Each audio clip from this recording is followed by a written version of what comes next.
You're listening to Business Talks with Jazmin J. If you're new here, welcome. If you've been rocking with me, thank you for staying tuned in.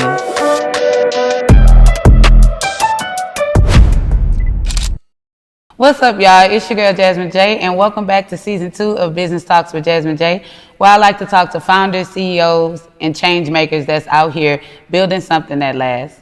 So today's episode is a very important episode because we're going to talk about something that is not talked about a lot in our community, and I believe that it's something that we need to educate our community on. And as business owners and CEOs, we have to, how do I want to say this? We need to address the full scope of things, and I feel like wealth planning, things of that nature, life insurance is something that's very important. So I have the pleasure of having Mr. Adrian here with us from PHP. So welcome to the show, Adrian. How you doing? I'm fantastic. Thank you for having me. Of course. Thank you for coming. So I have all my notes here, but before I get into all that, tell us a little bit about yourself, who you are, and what it is that you do. Okay, so originally I am from Texas City, Texas. Okay. I grew up late 80s, early 90s on the south and the east side of Texas City. Okay. And my great-grandparents raised me at the age of 10. So from the ages of 10 to the age of 20, great-grandparents raised me. By the time I'm 20 years old, I dropped out of college 3 times. Wow. And my old man was, my great-grandpa, he was a old school guy, very traditional. So he just tells me one day, look, you're either gonna go get a job or you're gonna go back to school. Yeah.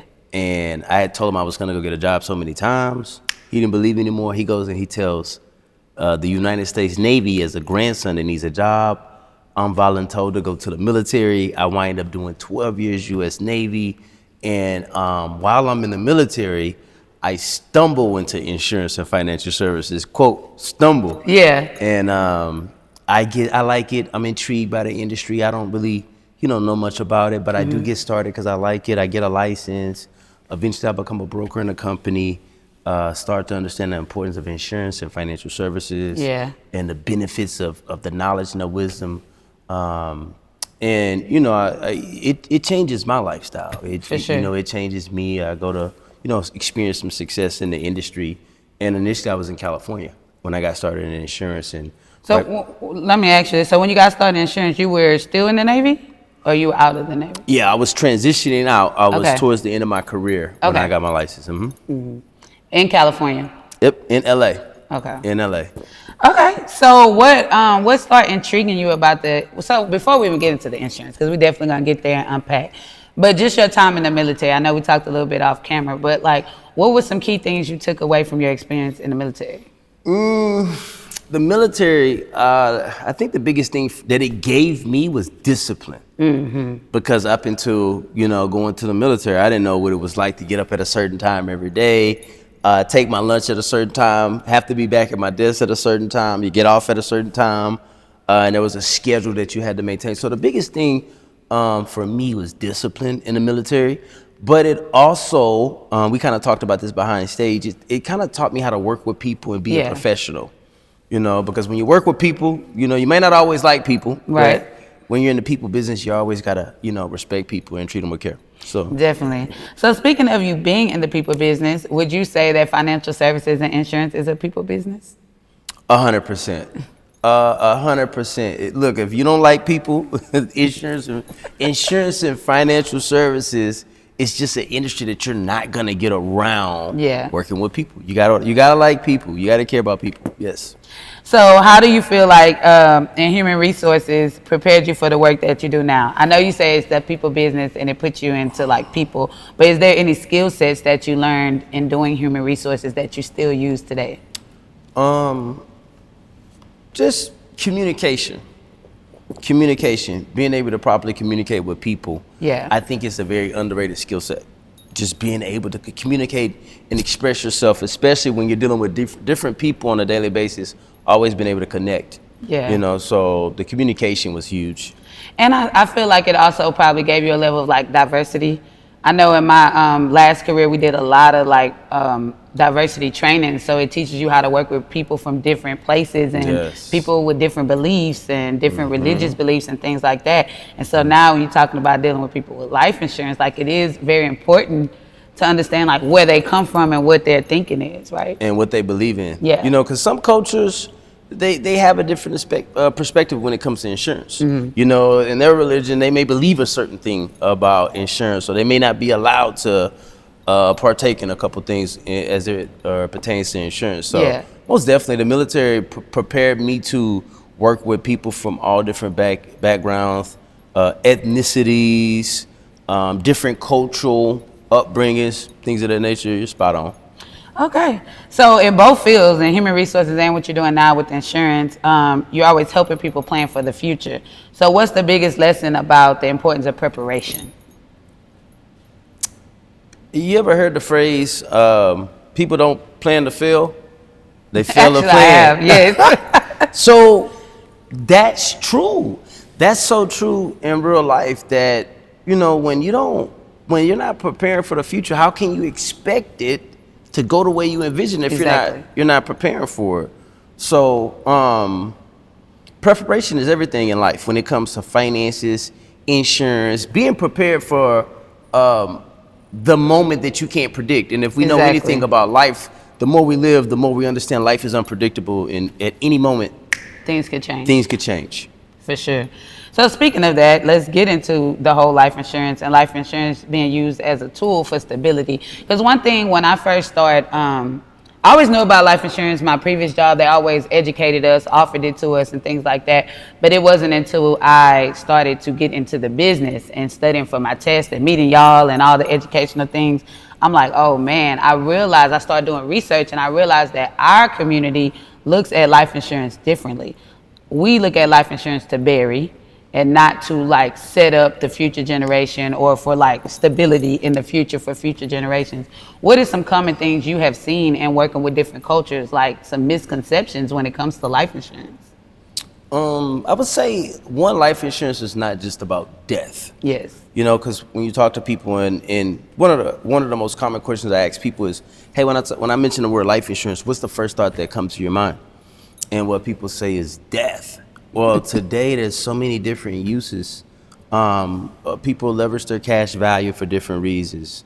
They use it as capital reserve, capital funding for their business. There's also living benefits. Yeah. And today in America, if you make it to age 65, there's a 73% chance you'll need some form of long-term care support. So life insurance today offers living benefits in case you get sick, disabled, terminally ill, critical illness, chronic injury. It provides income, tax-free. Also, you know, you leverage income, you leverage cash value through these insurance companies to invest, Yeah. build portfolios, create some wealth for yourself, have access to money. So there's a lot of different uses for it today. And it when it comes to insurance in particular, I think there's a big knowledge gap, Yes. you know, when it comes to my community and other cultures. So how do we fix that? How do we approach that gap? I guess that's the biggest thing that like is pulling me into this business along with what I'm already doing, is because I want to be a part of the change. So like, how do we close this gap? How do we educate our communities more? I believe we got to care about the benefits and what happens to us in the event that we do not have insurance. Yeah. We got to care about that. And it starts with transparency in the household. Yeah. You know, when we grow up, we don't sit at the kitchen table and talk about life insurance and planning for the future and protecting our assets, reducing tax. We don't talk about that stuff. Yeah. And I think it's going to boil down to us kind of going back to the old school style of living, where when you were building a family, you know, the family met every day. The family had Yep. conversations every day. And we hold ourselves accountable to be educating the next generation about things of that nature. Yeah. You know, so it starts with the family. That's what I believe. It starts with the I family. believe that too. I believe that too. And I think right now, for some of us, there's a little shame when it comes to maybe not being as educated in the insurance, or not have done the things that we should have already done when it comes to our family. So for like mid-age people, or people like, I was born in the 80s too, so people our age, like, they shouldn't feel ashamed, you know? Like, you can still get into it now, like learn now, go to YouTube, watch podcasts. What are some other things that they could do to like just educate themselves so that they can sit at the table and have these conversations with their family? There's so many resources. You know how they say America is the land of opportunity. Right. America is also the land of resources. I can name a couple books that I read that off the top of my head they changed my perspective. There's the Life Insurance Dilemma, and I don't want to quote the wrong author. There's Tax-Free Retirement. There's a guy named Patrick Kelly. He writes a book called Tax-Free Retirement, and he talks about how you structure these index universal life insurance policies and the accumulation and growth on the cash, and how you can have access to the money tax-free. Yeah. There's so many videos on YouTube from credible sources. Yes, there are. There's also LIMRA. LIMRA is the Life Insurance Marketing and Research Association, and LIMRA's widely available, and there's all type of education, there's all type of facts and figures that can be consumed and knowledge that can be passed down. So the information's out there. Yeah. The information's out there. Yeah, we just have to go out there and get it. So what would be the first step for so say for instance, a man that has a wife and maybe 2 kids. He goes, he educates himself, and when you go and educate, it gives you so much information. It's almost overwhelming. Mm-hmm. What's the first step? Like, what's the most important thing should I do first? Should I get a life insurance policy? Should I be looking at different type of accounts I should set up for my kids? Like, what should be a guy in that particular situation? What should be his first step? I would say the first thing is to consult with someone who has knowledge and expertise in insurance, and maybe have a conversation about your situation, because everybody's not the same. Okay. And there's a such thing called insurable need when it comes to life insurance, and everybody's insurable needs different. Okay. One person might need term insurance for a temporary insurable need. Another person might need more permanent in their portfolio. So the first thing would be to discuss that with somebody that has knowledge and expertise, and come up with a game plan from there. Yeah, definitely. So let's unpack that just a little bit right there. Can we talk about just the basic different type of life insurances? Mm-hmm. So we have what you call term life, and I mean it's very common. Most people have heard of term, and it's for a duration of time: 10 years, 20 years, 15 years, 30 years. You have coverage.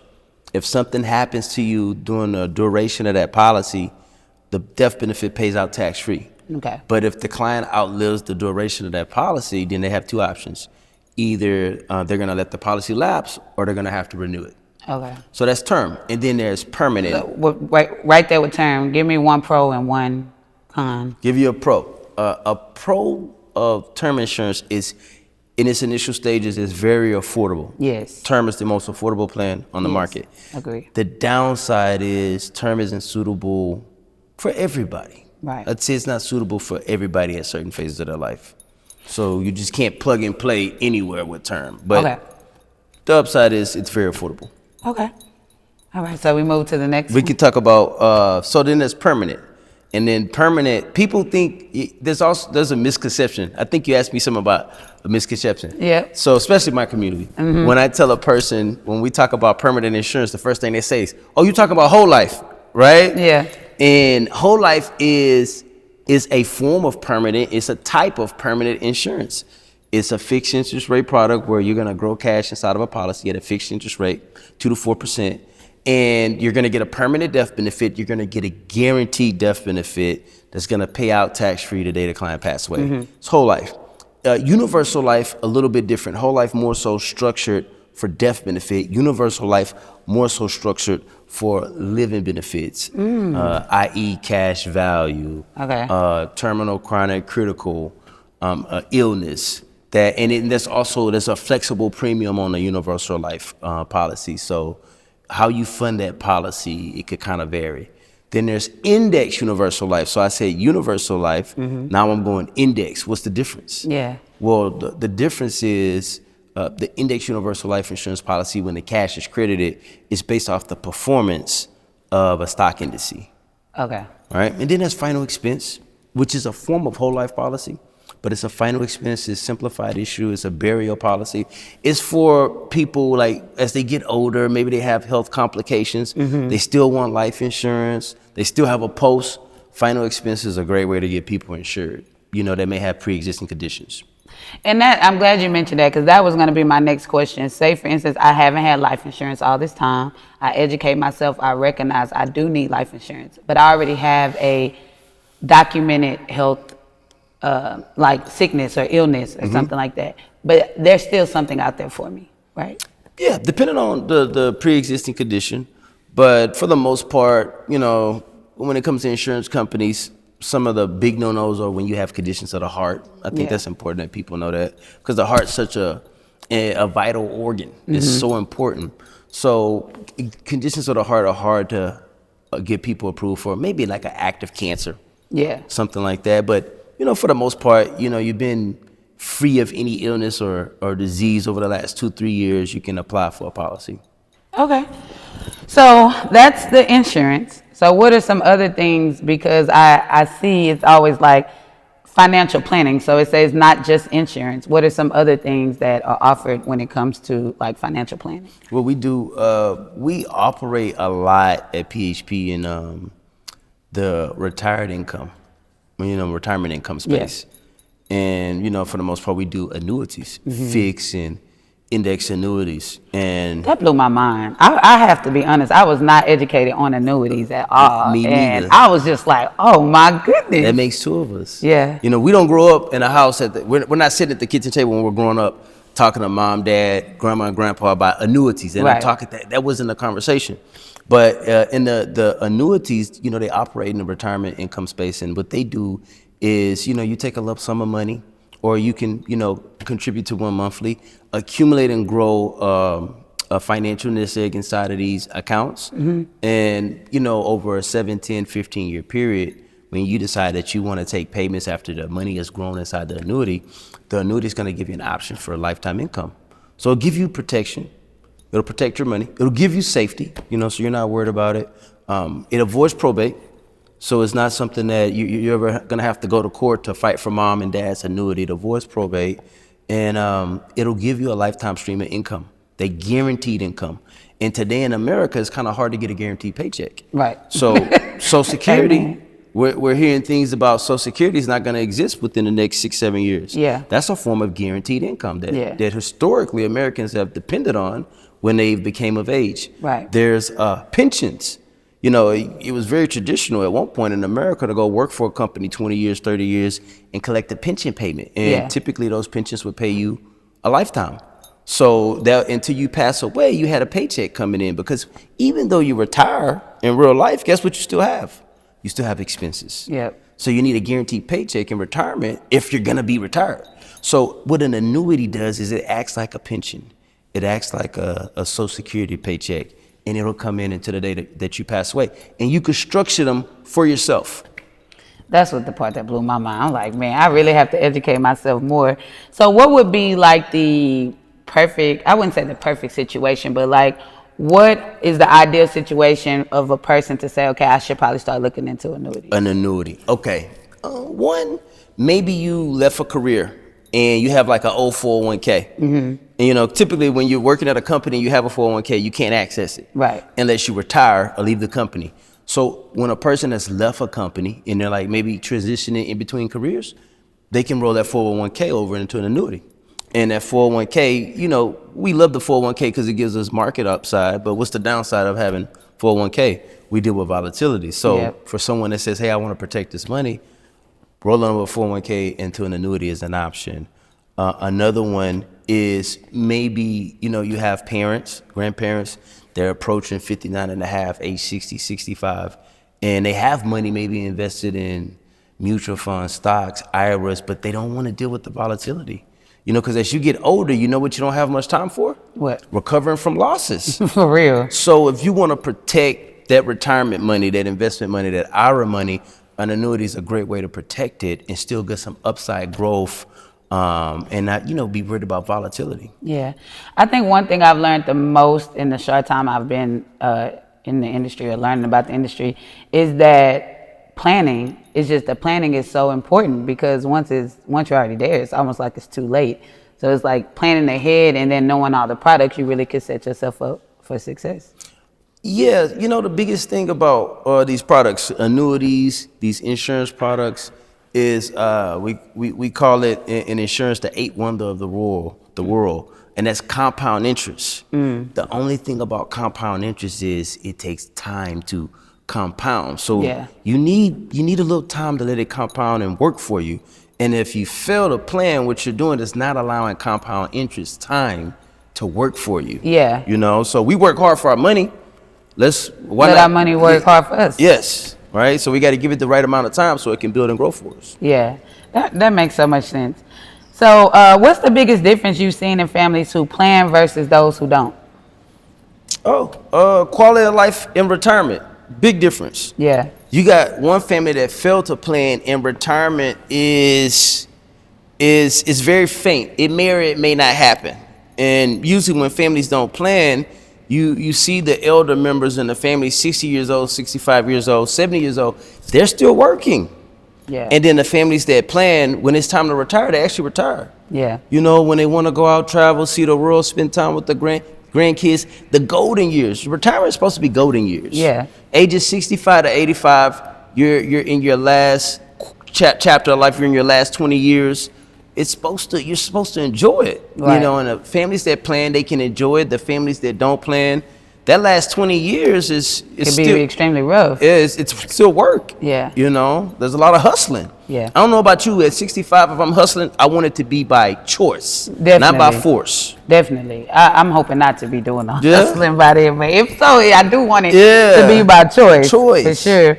So this is the time I just want to talk to our audience to say, hey, you know, have those family meetings. You know, if you don't have all your ducks in a row, as they say, call a family meeting. Even if you're the younger person in the family, call the family meeting, pull up the YouTube videos, ask the questions, and be the person to lead the conversation to say, hey, okay, we may not have it all together, but we need to start planning now and making sure that we're putting our family in the right position as we grow older.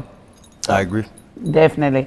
All right. So building legacy. I'm all about building legacy. So when it comes to you and all that you've done in the military, what you're doing now, do you feel that this is helping you build your legacy? Is that even something that you want to do? Is build a legacy? Yes, I'd say yes. Okay. I smash yes. Yes. And I'll tell you why. Because when people talk about legacy, what do you think is one of the primary things they're focusing on when they're talking about legacy? Hey, I want to leave a legacy. What are they referencing? I feel like initially they're referencing even money or some type of asset. Some type of asset, money or assets. Okay, I think it's phenomenal to want to leave money and leave assets as part of your legacy. But what about leaving generational wisdom? Yep. You know, what about generational ambition? You know, generational habits, generational standards. Yeah. You know, mindset, Yeah. passing the mindset down. So you leave your kid assets, money, but they don't have the habits, they don't have the standards, and they don't have the mindsets to maintain it, then the legacy only lasts as one generation. That's a fact. And it's gone. So what is legacy? Legacy is not just assets and money, it's also mindset, it's also standards, it's also ambition, it's also wisdom and knowledge that's passed down. That's legacy. That's legacy. You know what? I'm so glad you mentioned that because my grandfather used to own this machine shop. Used to own this studio. It was a machine shop when he had it. So after he died, the business closed and my family was basically getting ready to lose this property. Mm-hmm. And that is what kind of encouraged me to get with my dad and my resources to say, hey, let's purchase this property and not let it go. Because I think about everything my grandfather did to obtain this back in the 70s and 60s. Wow. When that wasn't happening, wow. But it was like, he did educate my mom, who educated me about why this was so important and why assets are so important. And it helped us to say, okay, it's more than just buildings. Like the mindset that he gave my mom, that my mom gave me, wow. is what's helping this legacy continue today. So I just thought that was a great point of how you made that. So it's been passed down. Yes. It's continuation. Yes. awesome. For sure. So what type of things have working in the insurance business? Because we talked a lot about just insurance and families obtaining it, but actually joining the business, getting licensed, becoming an insurance agent. What has that been like for you, and what are some of the things that it has afforded you? Getting involved in insurance, which to me, if I'm just being honest, I didn't grow up thinking about I want to be being an insurance agent, right? I didn't wake up one day and say, you know what, today would be a great day to be a life insurance agent, a life insurance broker. But it's been rewarded, and I'll tell you why. Because in order for me to go from the military to insurance and financial services professional, then there was a transformation that had to take place. Right. I knew what I was doing in the military. 12 years in the United States Navy, I know what I'm doing. I know all the instructions, the publications, the manuals. I can find all the answers. Then I have to go into insurance and I have to learn. It's like learning a new language. So I had to transform. I had to become somebody different. I had to be disciplined. I had to go study the industry. I had to go study the products and services. I had to learn how to sell. Yeah. I didn't come from sales. I had to learn how to sell. So I had to acquire new skill sets. So it's the transformation that's been rewarding. Insurance and financial services is a great industry to get in because financially, there's no ceiling on the type of income that you can make or the lifestyle you can create. Yeah. But in the process of you making that income and reaching that ceiling, there's somebody you have to become. And I think the biggest reward is the person I've have to become to get to the next level of my life in insurance and financial services. And that was the biggest takeaway I took away from the big event in Vegas. It had nothing to do with, for me, it didn't have anything to do. I mean, it was great to see so many people doing so many amazing things, but it was the speeches on stage when they talked about the transformation. It was the storytelling to see who they were like 5 years ago, and then to see them on the stage is like, bruh, like, and that's what inspired me so much, because I was going down there more for just education. Like, let me just see what it's about, because I know what I do full time. So I'm like, hey, I'm just open to it. Let me see. But when I saw the change in people, I'm just like, this is really amazing of what it has done for people individually, and then how it inspires them to want to help other people with that same thing. I'm like, man, this is so much bigger than life insurance. It's bigger than life insurance. It's bigger than life insurance. Being able to, on one side, you get to serve clients, educate. But on the other side, there's tons of people out there like yourself that maybe they're working in a career right now that they don't see themselves in long term. Yeah. Or they're just doing it right now to pay the bills, or they're at a phase of their life where they're looking for something different. Yeah. And being able to connect with those type of people, and you really get to see people really have hope. Definitely. Like, you really get people to see really that. have hope. Yes. Because what else drives a person to try something outside of the norm? Hope. They got hope for better. They hoping for change. Yeah. So being able to work with people like that, they want more. And even for like somebody like me that kind of has a platform, already works with people, helping them build businesses, helping them with their budgeting. Like, I'm already in a people service business. That's what I do. I serve people every single day, whether it's content, business strategy, whatever it is. To be able to add insurance and financial planning, the more I'm learning about it, but once I'm skilled in it like you, I will be able to serve the people I'm working with already at a higher level, and that excites me. That excites me. You should be excited. You should be excited, because our community, especially our community, we need more people that are knowledgeable about this stuff, and we're willing to share information. Yeah. No ego, but we're willing to share information. We're willing to break bread with each other. Yeah. We need more of that. Yeah. So when I first started coming around PHP, and I was talking to Ceci, I was just explaining to her, I'm like, man, I need somebody who knows what they talking about, this, that. Like, I don't need a whole drawn out thing. I just need somebody who knows what they're talking about and don't mind teaching. Yeah. And she was like, you got to talk to Adrian. Oh, she was like, you got to talk to Adrian. Adrian will sell you a life insurance policy at the grocery store. I'll sell you one. If I believe you need it, I'm going to sell it to you. So where did that skill come from? Because you talked about not being from sales. So, like, at what point or what did you have to go through to get comfortable enough to know, like, hey, I can help this person and I can close right now? So you're saying, where did that skill come from? Do you really want to know? I want to know. That skill came from a need to survive. Okay. So I got started. I was in LA when I got started in insurance, and insurance and financial services. Okay, you got to go sell to people. Well, who do you know in LA? I'm from Texas City, Texas. Who do I know in LA? I had an ex-girlfriend in LA, and it ended badly. So there was there was no business going on over there, right? There was no referrals coming from there. Right. So I had to figure it out. When I left the military in 2017, it was just I had a dream, I was 12 years in the military. I had needed 8 more to retire, and not many people walk away from their career with 8 years to go to retire and get their pension for a life. And when I left the military stopped sending paychecks. So I'm living in LA. What's the myth about LA? It's very what? Expensive. It's very expensive. I'm in insurance. I don't know how to sell. and I'm living in a place I'll never forget. I'm called Van Nuys, California. I'm paying almost $3,000 a month for this 1-bedroom apartment, and I ain't got no income coming in. So my ability to sell to people on the spot came from a place of survival. Wow. It had to happen.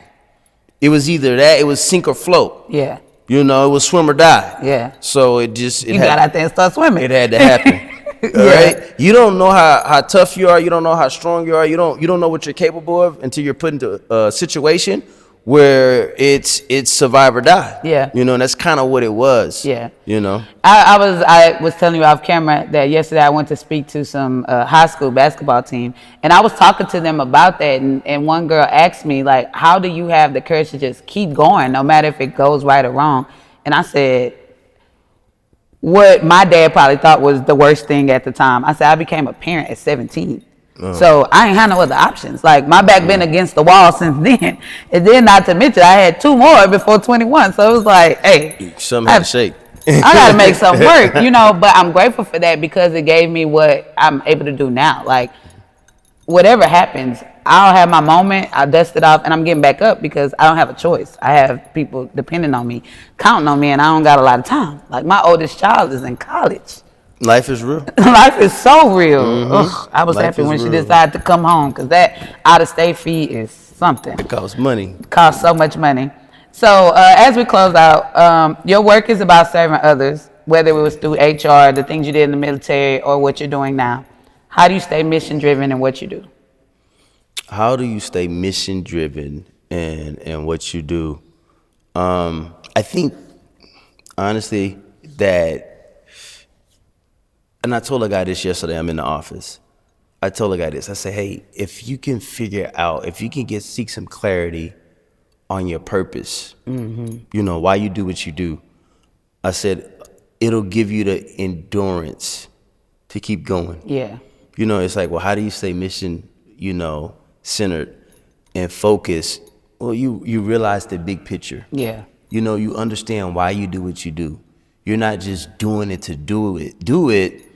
There's a means to it, and there's something you're trying to accomplish in life, and it allows you to stay focused.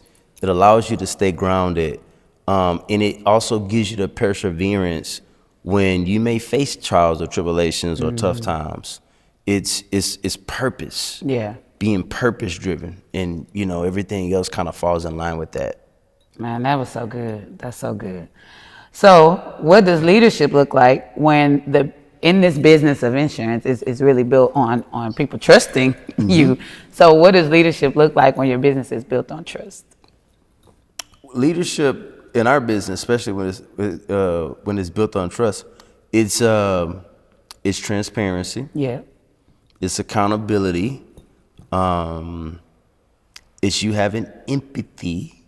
That's a good one. Empathy, and you being someone that people could depend on. Yeah. Because when you're dealing with people that start off maybe as strangers first, they don't know you. What do you have between you? There's no connection. There's no bond. Right. You know, so your reputation is gonna follow you. You know, when you're dealing with people that you're gonna be put in position to leave that don't know you, don't have any credibility with them.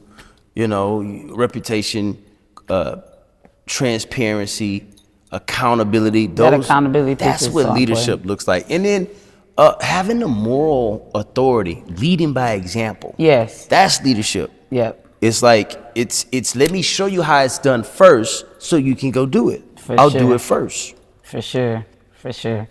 I love that. So before we close out, I like to do a little bonus segment where I just ask you some quick questions, and then after that, we'll find out how people can reach you on all of that. So, you ready? I'm ready. 60 seconds. We already talked about this one. One myth about life insurance. One myth about life insurance. It's not a scam. That's a good one. That's a good one. That's a myth. It's not a scam. It's not a scam. One thing you wish every family understood about protection.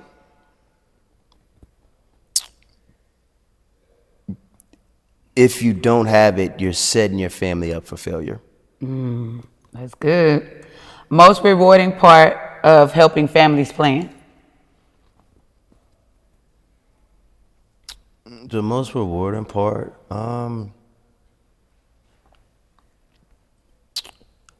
when you help people especially with the products and services that we have, it gives you a sense of accomplishment because people need what we do. They need it. Yeah. People like today, I'm going in the field to talk to somebody about an old 401k that they want to protect. They want a shot at having some type of lifetime income. So it gives you a sense of fulfillment and accomplishment when you're able to really help people with stuff that they would not have got that help with otherwise. Yes, that's so good. Last one, legacy in one word.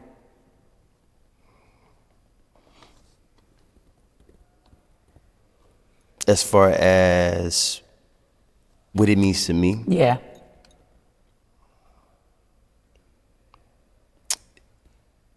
Inspirational.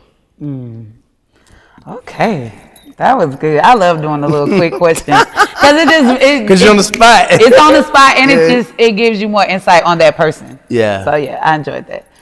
Okay, so before we close out, can you tell me what is like one of your success stories that you always remember in your whole time of like selling this product or working with families with life insurance and financial planning? What's a story that like sticks with you? Wow. I'm going to tell you a real story. Okay. I could remember when I first got started in business. I first got started in insurance. I'm living in LA. LA's expensive. I don't know how to sell life insurance yet. And I got all these expenses, but I'm not making any money. Does that sound like an entrepreneur somewhere out there? Yes. On camera out there listening? Right. I got these expenses. I got this dream, but it ain't connecting yet. Yeah. It ain't connected. And I remember, I'll never forget this. There was a month. I remember I had just got started in business, and I had some expenses due. I owed about $4,800 in expenses. And I remember checking the ATM, and I had $38 to my name. And I owed $4,800 worth of expenses. And I just freaking got started in insurance. So it's not like I got a bunch of connections where I can go pull some strings and go. And I don't even know how to sell a policy. So if you put the people in front of me, I don't know what to do with them. And I remember thinking to myself, well, either you're going to survive this or you're going to go out of business. And I remember I was in the office one day dealing with this stress. And I remember I was beating the phones. I must have called 150 people straight. Boom, boom, boom, boom. And one guy answered the phone. I had met this guy a whole year ago. And it had been a year following up with him. He'd never pick up. And then finally, he picks up in one of the most crucial moments of my career. He picks up the phone. He remembers who I am. And he says, yeah, man, you still do insurance, right? I'm like, yeah, I still do insurance. He's like, man, bet, I'm trying to get some policies. So sure enough, I meet this guy. I'll never forget. I meet this guy in Woodland Hills at a Joey Uptowns out there in Woodland Hills. And I present, and turns out he needs a policy.